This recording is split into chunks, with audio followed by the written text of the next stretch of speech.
Hello. അപ്പോഴേ ഞാനിന്ന് വന്നത് വൈകിപ്പോയിട്ടില്ല എന്ന് എനിക്കറിയാം കേട്ടോ. എന്നത്തെ പോലത്തെ സമയം തന്നെ. അപ്പോൾ ഞാനിന്ന് എന്താ പറയാമെന്നറിയാം. അറിഞ്ഞോ അറിയാതെയോ എൻ്റെ വാക്കുകൊണ്ട് ആരെയെങ്കിലും വേദനിപ്പിച്ചിട്ടുണ്ടെങ്കിൽ അത് നിങ്ങളുടെ കയ്യിലിരിപ്പാണെന്നൊരു സമാധാനിച്ചാൽ മതി. അല്ലേ? ശരിയല്ലേ? നിങ്ങളുടെ കയ്യിലിരിപ്പ് പ്രവൃത്തി ശരിയാകാത്തത് കൊണ്ടല്ലേ നമ്മൾ വാക്കുകൾ കൊണ്ട് വേദനിപ്പിക്കുന്നത്. പ്രവൃത്തിയിലൂടെയല്ല, വാക്കുകൾ കൊണ്ട് വേദനിപ്പിക്കുന്നത്. അല്ലേ? പ്രവൃത്തിയിലൂടെ വേദനിപ്പിക്കുന്നത് അത് ജീവിതത്തിൽ നമുക്ക് ഒരിക്കലും മറക്കാനും കഴിയില്ല.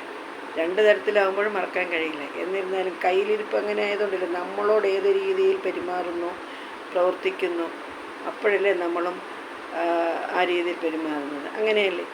നിങ്ങൾക്ക് അനുഭവപ്പെട്ടിട്ടില്ലേ? എനിക്കിതൊക്കെ അനുഭവപ്പെട്ടിട്ടുണ്ട് കേട്ടോ. അതുകൊണ്ട് പറയുന്നതാണ്. അപ്പോൾ ഞാൻ വാക്കുകൾ കൊണ്ട് ഒത്തിരി വേദനിപ്പിക്കുന്ന രീതിയിലൊക്കെ ഞാൻ പറഞ്ഞെന്നും വരും. അല്ല, പ്രവൃത്തി കൊണ്ട് ഞാൻ ചെയ്യാറില്ല കേട്ടോ. വാക്കുകൾ കൊണ്ട് പെരുമാറും. അപ്പോൾ ശുഭദിനം. എല്ലാവരും ഇത് കേട്ട്